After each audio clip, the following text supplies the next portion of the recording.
सुनो, हाँ, ये पैसा अलमारी में रख दो। ये पैसे आपको कहाँ से मिले? ये बाबूजी ने दिए हैं। बाबूजी के पास इतने सारे पैसे कहाँ से आए? अरे गांव में फसल बेची है ना।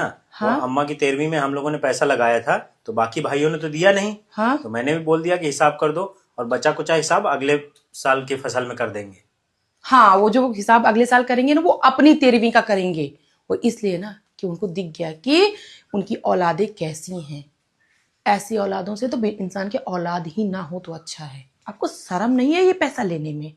आपकी गलती नहीं है। आजकल समाज में यही हो रहा है कि माँ का अंतिम संस्कार हो रहा है, माँ की 13वीं हो रही है, पिता का अंतिम संस्कार हो रहा है, पिता की 13वीं हो रही है, तो उसमें हिसाब होता है, उसमें बंटवारा चलता है कि कितना पैसा कौन सा बेटा देगा।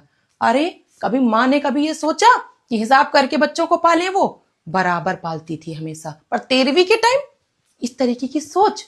कहते हैं ना कि हमारे सनातन धर्म में बेटे का सौभाग्य होता है कि माँ बाप का अंतिम संस्कार अच्छे से कर सके, 13वीं कर सके। अरे पहले थे जो श्रवण कुमार और आप लोग, शर्म आती है ऐसे बेटों के ऊपर। समाज में गंदगी फैल चुकी है चारों तरफ कि माँ बाप मरे तो उनके अंतिम संस्कार में चंदा लगे, जबकि बेटे सक्षम हैं। तीनों भाई आप लोग बहुत अच्छी पोस्ट पे हो, क्या माँ बाप का अंतिम संस्कार नहीं कर सकते? और इन पैसों से आपके पिता ने क्या सोचा होगा? माँ तो चली गई पर उनका दिल अंदर से रो रहा होगा।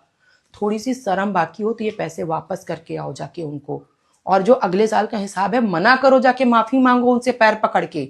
अभी इसी धरती पे माफी मिल जाएगी। ये पैसे नहीं है, पाप हैं। माँ बाप का श्राप कभी नहीं लेना चाहिए।